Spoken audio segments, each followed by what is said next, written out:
All right, so these are going to be some notes on the Dark Ages government. We're talking in themes here, following along with the themes that we started talking about in the ancient civilizations of when we were looking at the themes and we talked about government. Government's job is to create laws, to enforce laws, and also to protect the people.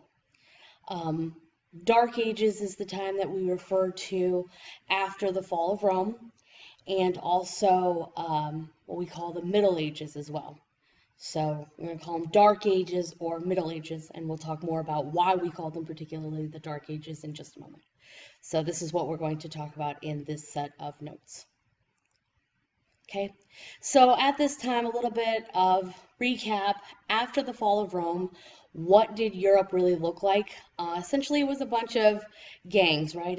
And all of these different tribes, all of these different groups were made up of a bunch of different tribes. And the Romans in particular just called them all barbarians, but we know they were made up of different tribes like the Goths and the Visigoths and the Franks and the Vandals, and there were lots of many different tribes, okay, and essentially they were very, very violent, and they were all struggling and looking for power, and it was lots and lots of little different kingdoms, okay?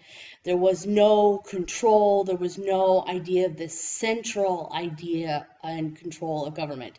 It was as far away from what the Roman Empire had looked like as possible, okay? And this became a very, very dangerous time to travel, to trade, to try and set up what had existed as what they had known inside of Rome. So people are looking for this kind of structure, and so they want help, they want this, but they can't seem to find it. So we now are looking for it, especially if you're a peasant. I mean, look at this poor lady here. She's kind of getting trampled on, right? So they start looking for, where can we get this?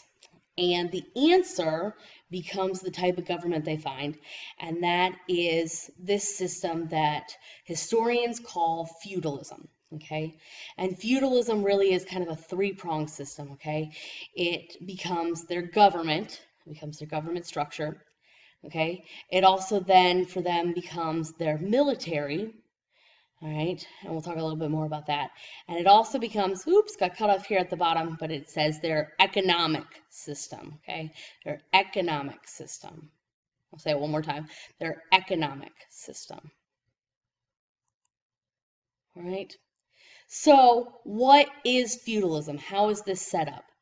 Well, we've talked before about how social classes and social structures are really kind of made up of a hierarchy.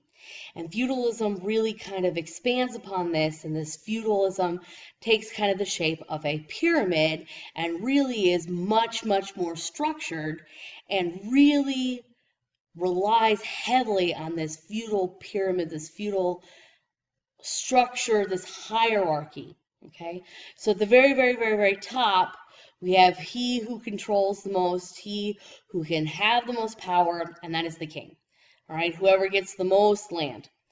Okay, feudalism, power is land. Land is power. And that's what really in the Middle Ages is going to be your stronghold here. You've got the land, you have the power. All right, so these barbarian kings, whoever gets the most land becomes king. All right, and then who supports him, who backs him, then becomes his lords. Okay, and they're also called then a vassal.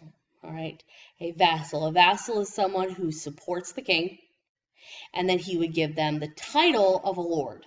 All right, and usually because they supported him and helped him get his throne, he then would give them, for supporting him, land that then they would be in charge of. And so the people that they are over, who live on the land, would then give them support, okay? And then they could collect taxes from them, and they would be in charge of them, so that they would have land that they're in charge of that really belongs to the king, but they're in charge of, kind of like managers and governors, like the bureaucrats had under Rome, but it's more structured that they directly answer to the king, okay? So another thing that the lords have is they're specifically the military support. Okay, so here's that military section here. So if ever this king goes to fight another barbarian king, he's going to call up to the lords and say, hey guys, I need some military support here. Let's go attack, Bob next door. All right. Now, underneath the lords, they have specifically trained warriors that they give and pay to train to do that.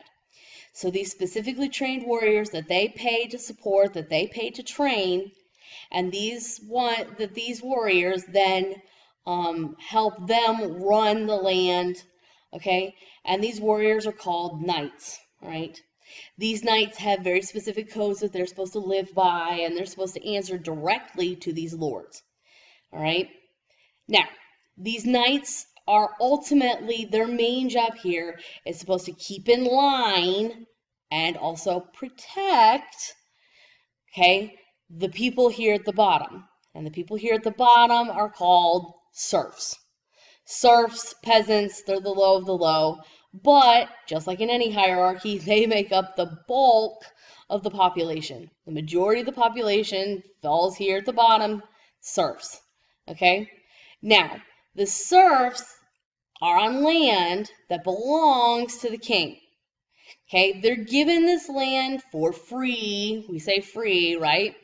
And they get to farm on this land, protected, because remember, that's a huge part. They're all really scared about what's going on. Protected by the knights, by the lords, and ultimately by the king.